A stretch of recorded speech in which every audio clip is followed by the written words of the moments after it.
आप सबको विकारी अविकारी के बारे में बता दिए हैं। अब आगे ध्यान देंगे कि हम पद परिचय अगर किसी भी वाक्य से अगर उनको पद परिचय उसका बताना है तो हम किस प्रकार से उसको अलग करेंगे। अब ध्यान दीजिए, प्रत्येक प्रकार के पद का परिचय देते समय किन किन बातों का उल्लेख किया जाना चाहिए, पहले इस बात को जान लेनी चाहिए। किस किस बात को दर्शाना चाहिए, पहले देखिए। संज्ञा का परिचय, संज्ञा का परिचय देते समय निम्नलिखित बातों का उल्लेख किया जाना चाहिए।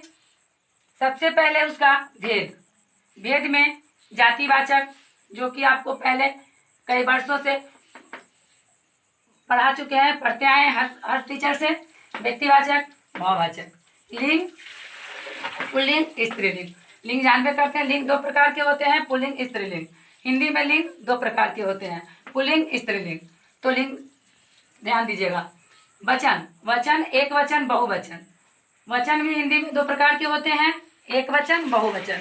अगर कलम है तो कल में दो, एक है तो कलम, दो है, दो से अधिक है कल में। कारक, कारक आपको बताया जा चुका है, पढ़ाया जा चुका है 5 से कारक। तो कारक जो है, कारक जानते ही हैं कि वो संबंध जोड़ता है। तो कर्ता, कर्म, करण, संप्रदान, अपादान, संबंध, अधिकरण, संबोधन, ये जो है कारक के 8 प्रकार है। उसको भी दर्शाना होगा आपको। फिर उसको क्रिया के साथ संबंध भी उसका बताना है कि अगर कर्ता कारक है तो राम आम खाता है, तो ये राम है तो कर्ता कारक है। कर्म कारक है तो राम आम खाता है, किसको खाता है, कर्म यहाँ क्या हो जाएगा, आम। इसी तरह से करण कारक है तो करण कारक हो गया, आपको कल भी बताया जा चुका है। राम कलम से लिखता है, राम ने कुत्ते को डंडे से मारा, मैं अभी अभी कार से जा रहा हूँ, तो जो साधन साथ में रहता है करण कारक हुआ। संप्रदान के बारे में तो आपको बताया जा चुका है। संप्रदान अगर किसी को कुछ दिया जाए, किसी से कुछ किसी को दिया जाए या किसी के लिए कुछ किया जाए, वो संप्रदान कारक हुआ। अपादान है, अपादान, करण और अपादान में ध्यान देने की बात है कि करण कारक जो है ये भी इसकी भी विभक्ति या प्रसर्ग जो है से है, और अपादान का भी प्रसर्ग से है, विभक्ति से है। लेकिन करण जो है, करण साथ में रहता है उसका साधन, और अपादान जो है वो भी छोड़ने का काम करता है।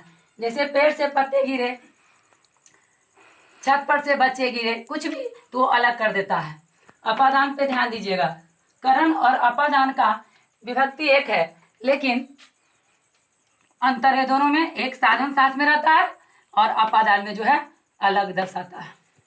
संबंध जानते हैं, अधिकरण में पर संबोधन है, अरे संबंध बताता है में पर ये, और अधिकरण संबंध जो है संबंध बताता है काके की। अधिकरण में पर ये स्थान का बोध कराता है। संबोधन मतलब होता है बुलाना या पुकारना, किसी को बुलाया जाए, किसी को पुकारा जाए, संबोधन हो गया। अब क्रिया के साथ संबंध, क्रिया के साथ संबंध आपको बताया जा चुका है। गौरव ने अपने भाई को पढ़ाया, तो गौरव ने अपने भाई को पढ़ाया। उदाहरण में देखिए, गौरव ने अपने भाई को पढ़ाया, गौरव ने, संज्ञा, गौरव क्या है, जो अंडरलाइन वाक्य है उस पर ध्यान देंगे। गौरव जो है संज्ञा है, व्यक्तिवाचक है, एक वचन है, पुल्लिंग है, पुल्लिंग है,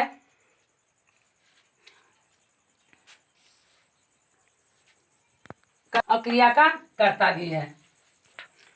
उदाहरण स्वरूप गौरव ने अपने भाई को पढ़ाया, तो गौरव ने संज्ञा, गौरव जो अंडरलाइन वाक्य है उस पर ध्यान देंगे। गौरव ने संज्ञा, व्यक्तिवाचक, एक वचन, पुल्लिंग, कर्ता कारक, पढ़ाया जो है क्रिया का कर्ता है। पढ़ाना क्रिया है, क्रिया का कर्ता, यानी काम कौन कर रहा है, तो गौरव। अब है भाई को, भाई को भी यहाँ देखिए, भाई को अंडरलाइन जो है रेखांकित वाक्य को ध्यान देंगे, शब्द को ध्यान देंगे। भाई को पढ़ाया, तो भाई को संज्ञा, जातिवाचक, एक वचन, पुल्लिंग, कर्म कारक, पढ़ाया जो है क्रिया का, यहाँ क्रिया का कर्ता हुआ यहाँ गौरव, लेकिन भाई जो है क्रिया का कर्म है, क्योंकि भाई को पढ़ाया, भाई को, तो क्रिया का कर्म है, यहाँ क्रिया का कर्म हो गया भाई को।